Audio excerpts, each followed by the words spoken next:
Hello friends, welcome back to my YouTube channel Study Career Point. I hope you all are doing well. So start करते हैं हमारी आज की class से। तो देखिए फोर्थ चैप्टर हम लोग यहाँ पर करेंगे जिसका नाम है अम्ल, क्षारक और लवण। देखिए साइंस की 7th क्लास की आप लोगों की एनसीईआरटी की बुक चल रही है।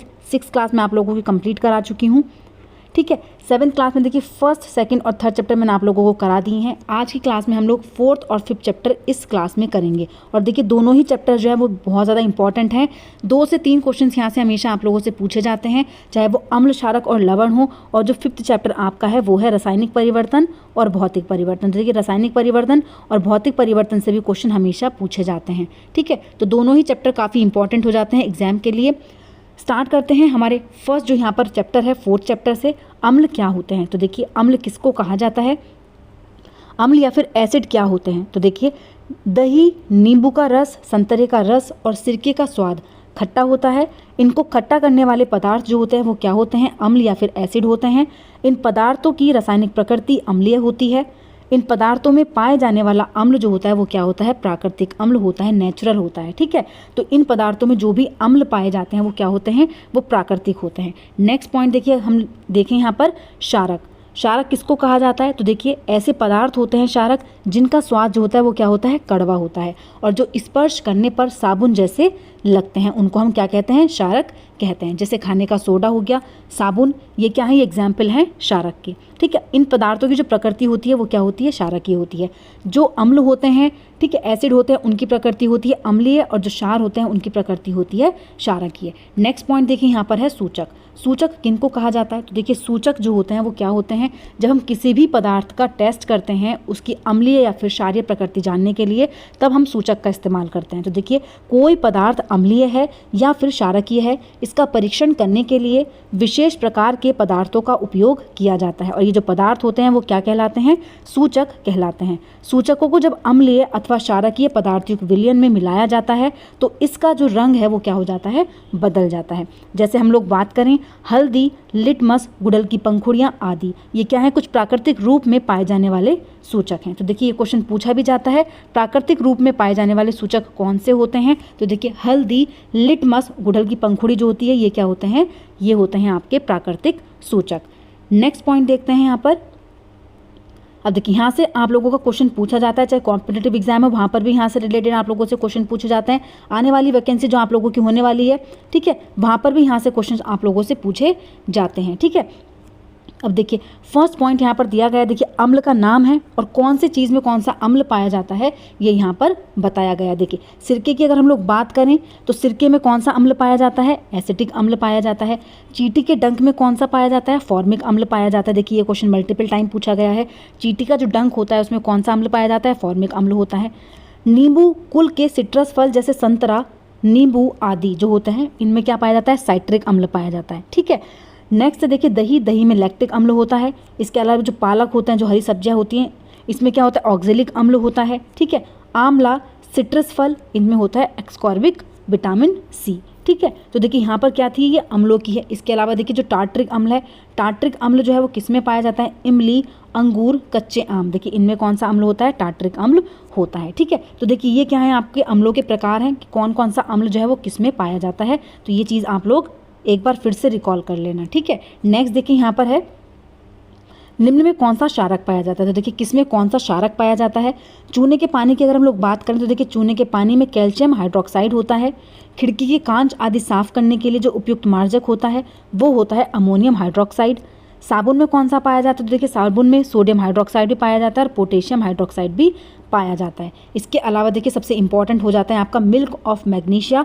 मिल्क ऑफ मैग्नीशिया जिसको दूधिया मैग्नीशियम कहते हैं, इसमें मैग्नीशियम हाइड्रोक्साइड क्षारक पाया जाता है, ठीक है। तो ये आपके हो जाते हैं क्षारक, ठीक है। अम्लीय और क्षारक दोनों ही मैंने आप लोगों को यहाँ पर बता दी है। नेक्स्ट देखिए, देखिए नेक्स्ट बात करते हैं लिटमस की। लिटमस क्या होता है? तो देखिए लिटमस जो होता है एक प्राकृतिक रंजक होता है, प्राकृतिक सूचक होता है।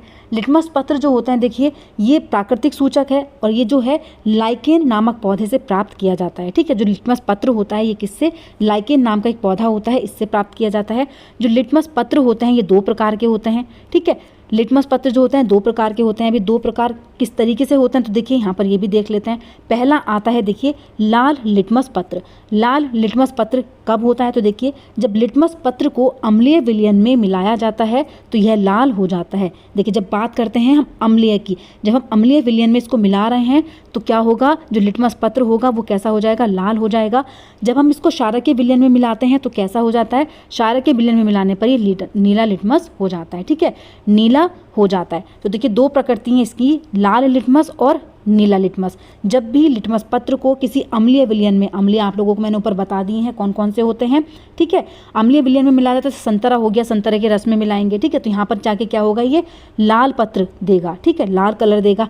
जब क्षारकीय विलयन जैसे साबुन में, खाने के सोडे में मिलाया जाता है तो वहाँ पर ये नीला हो जाता है। ठीक है, नेक्स्ट देखे हैं उदासीन विलयन।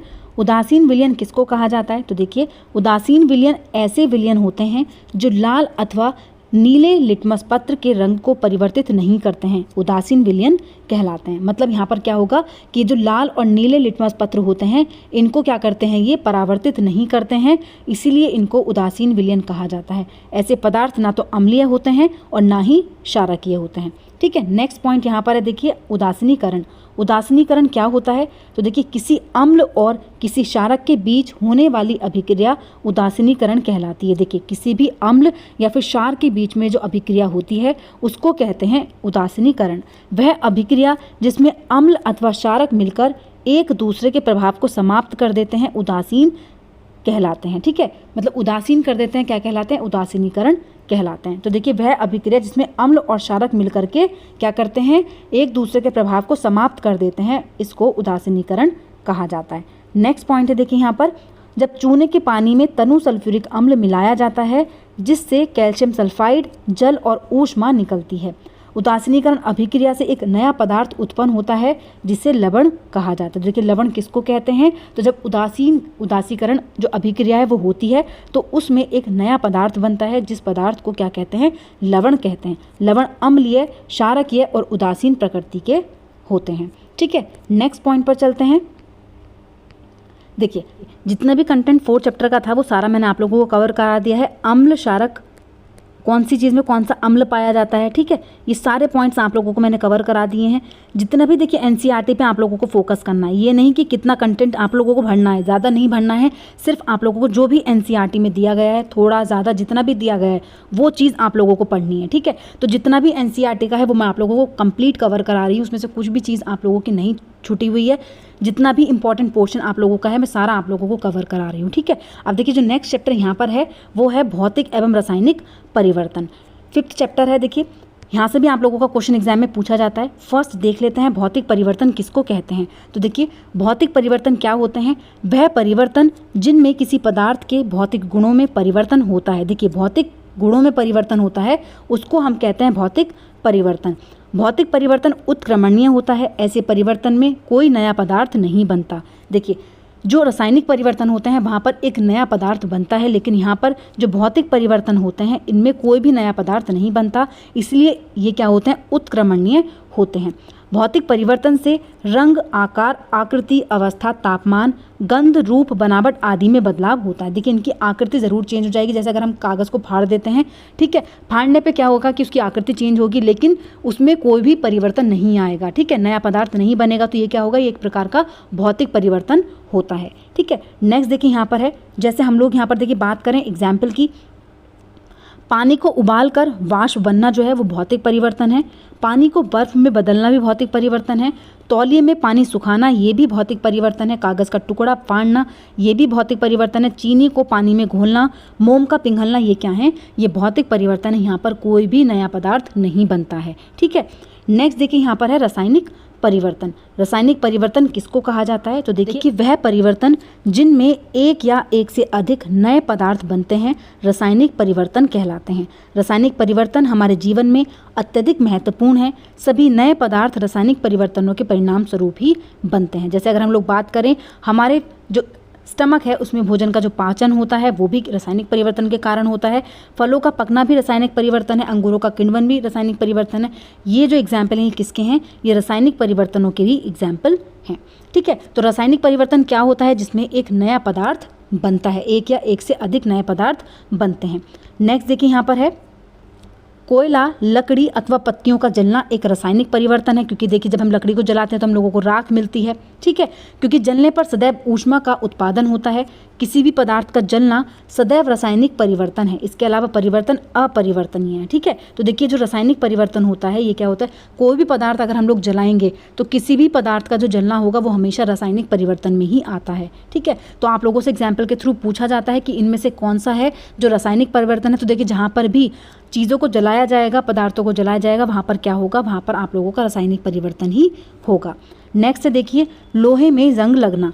लोहे में जंग लगना, जंग लगने के लिए ऑक्सीजन और पानी दोनों की उपस्थिति अनिवार्य होती है। जंग लगने की प्रक्रिया को निम्नलिखित समीकरण द्वारा व्यक्त किया जाता है। देखिए जहाँ पर भी आप लोगों को नमी देखने को मिलेगी, जल देखने को मिलेगा, वहाँ पर क्या होगा, लोहे में जंग लगेगा। तो देखिए ये रासायनिक अभिक्रिया है जिसमें लोहा, ऑक्सीजन होता है, जल होता है और इसके परिणाम स्वरूप क्या बनता है, जंग, आयरन ऑक्साइड Fe2O3 बनता है। ठीक है, नेक्स्ट देखिए यहाँ पर है वास्तव में यदि वायु में आर्द्रता की मात्राओं अधिक हो अर्थात नमी अधिक हो तो जंग जल्दी लगता है। लोहे की सभी वस्तुओं पर नियमित रूप से पेंट और ग्रीस परत चढ़ाते रहना चाहिए जिससे उनमें जंग लगने से रोका जा सकता है। तो देखिए जंग लगने से रोके जाने के लिए आप लोगों को क्या करना पड़ेगा कि जो लोहे की वस्तुएं होती हैं उनमें नियमित रूप से पेंट करवाते रहिए या फिर ग्रीस की परत चढ़वाते रहना चाहिए। नेक्स्ट है ऐसी दो विधियां जिनके द्वारा लोहे को जंग लगाने से बचाया जा सकता है, वो होती हैं पेंट करना या फिर यशद लेपन करना। ठीक है, लोहे की वस्तुओं पे जितना देखिए पेंट होगा, लेपन होगा, वहाँ पर जंग लगने की संभावना होती है बहुत कम, कम क्या होती ही नहीं है। इसीलिए जो लोहे वाली वस्तुएं होती हैं उन पर हमेशा पेंट करा के रखना चाहिए या फिर लेपन ग्रीस की परत चढ़ा के रखनी चाहिए। ठीक है, नेक्स्ट देखिए यहाँ पर पॉइंट है क्रिस्टलीकरण। क्रिस्टलीकरण किसको कहा जाता है, तो देखिए किसी पदार्थ के शुद्ध क्रिस्टल उनके विलयन से प्राप्त किए जा सकते हैं। यह प्रक्रिया जो होती है वो क्रिस्टलीकरण कहलाती है। यह एक भौतिक परिवर्तन का उदाहरण है। देखिए जो क्रिस्टलीकरण होती है ये क्या होती है, ये एक भौतिक परिवर्तन का उदाहरण होती है और इसमें क्या होता है कि जो शुद्ध क्रिस्टल हैं उसके विलयन से प्राप्त किए जा सकते हैं। ठीक है, किसी भी पदार्थ से शुद्ध क्रिस्टल जो है वो हम प्राप्त कर सकते हैं, उसको ही हम कहते हैं क्रिस्टलीकरण। ठीक है, अब देखिए नेक्स्ट देखिए यहाँ पर देख लेते हैं, यह पृथक्करण की वह विधि है जिसके द्वारा किसी द्रव में विलय अशुद्ध ठोस पदार्थ के विलयन से शुद्ध पदार्थ प्राप्त किया जा सकता है। और देखिए किस तरीके से हम लोग करते हैं, शुद्ध पदार्थ प्राप्त करने के लिए गर्म द्रव में जितना भी अशुद्ध पदार्थ घुल सके उसको घोल दिया जाता है। इसके पश्चात घोल में से अघुलनशील अशुद्ध पदार्थों को फिल्टर द्वारा छान लिया जाता है।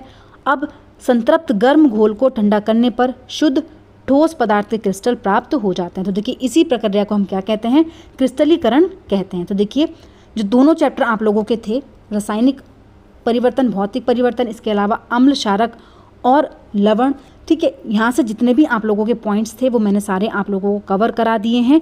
देखिए आप लोगों से चीज़ें जो है वो डायरेक्ट पूछी जाती है, ये नहीं आप लोगों को ये थ्योरी जो है वो कम है। देखिए कंटेंट जितना भी है प्रयोग के थ्रू आप लोगों को दिया गया है। मैं और भी एक्सपेरिमेंट आप लोगों के लिए लेकर के आ सकती हूँ, लेकिन जो यूज़फुल नहीं है आप लोगों के लिए उस थ्योरी को पढ़ाने का अपना बेस टाइम करें और आपका भी करें, उसका कोई यूज़ नहीं है। इसलिए जितना भी इंपॉर्टेंट टॉपिक आप लोगों के उससे हो सकते हैं, इंपॉर्टेंट पॉइंट्स हो सकते हैं, वही मैं आप लोगों को यहाँ पर करा रही हूँ। ठीक है, तो जितने भी इंपॉर्टेंट पॉइंट्स हैं, क्योंकि देखिए जो भौतिक परिवर्तन, रासायनिक परिवर्तन होते हैं, यहाँ से आप लोगों से एग्जाम्पल दिए जाते हैं और आपसे पूछा जाता है कि इनमें से कौन सा भौतिक परिवर्तन है और कौन सा रासायनिक परिवर्तन है। इसके अलावा अम्ल से भी देखिए आप लोगों से पूछ लिया जाता है कि संतरे में कौन सा अम्ल पाया जाता है, तो ये लिटमस पत्र कौन से मिश्रण में मिलाने पर कौन सा कलर देता है, तो यहाँ से आप लोगों से क्वेश्चन पूछ लिए जाते हैं। ठीक है, तो वो पॉइंट्स मैंने आप लोगों को कवर करा दिए हैं। तो आज की जो आप लोगों की क्लास थी देखिए वो यहीं पर कंप्लीट होती है। अगर आप लोगों को मेरी क्लास अच्छी लगी हो तो प्लीज़ मेरे चैनल को लाइक करें, सब्सक्राइब करें और शेयर करें। ऐसी ही और वीडियोज़ के लिए मेरे चैनल पर बने रहिए। Thank you.